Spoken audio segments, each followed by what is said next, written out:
At least 49 Palestinians were killed in overnight Israeli strikes in Khan Yunis and Rafah, Gaza's interior ministry said on Thursday.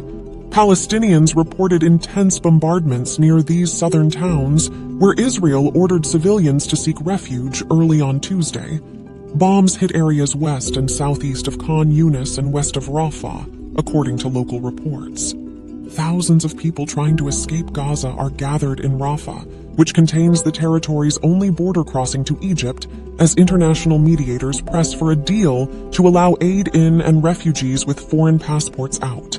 The U.S. hoped to break a deadlock over delivering aid to increasingly desperate civilians in besieged Gaza following a brutal attack by Hamas fighters, as aid workers warned that because of the Israeli siege, with hundreds of thousands of people seeking shelter at the Rafah crossing, Gaza's only connection to Egypt, truckloads of aid were waiting to go into the tiny, densely populated territory, and trapped civilians, many of them Palestinians with dual nationalities, were hoping desperately to get out. Mediators were trying to reach a ceasefire to open the border, which shut down last week after Israeli airstrikes, but by early Tuesday it was unclear who was keeping the crossing closed. Related video. Palestinians flee south ahead of anticipated Israeli attack. The Washington Post video. Current time 0:12. Duration 0:55. The Washington Post video. Palestinians flee south ahead of anticipated Israeli attack. 0. View on watch.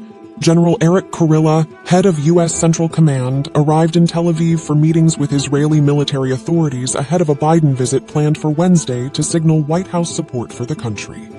U.S. Secretary of State Anthony Blinken, who had returned to Israel after a 6-country tour through Arab nations, said in Tel Aviv that the U.S. and Israel had agreed to develop a plan to enable humanitarian aid to reach civilians in Gaza. There were few details, but the plan would include the possibility of creating areas to help keep civilians out of harm's way.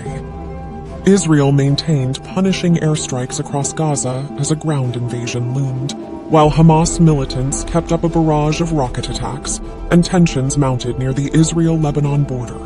At least 2,778 people have been killed, and 9,700 wounded in Gaza, according to the health ministry there.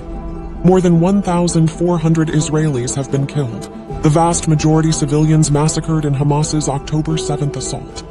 49 Palestinians killed in overnight Israeli strikes on South Gaza towns.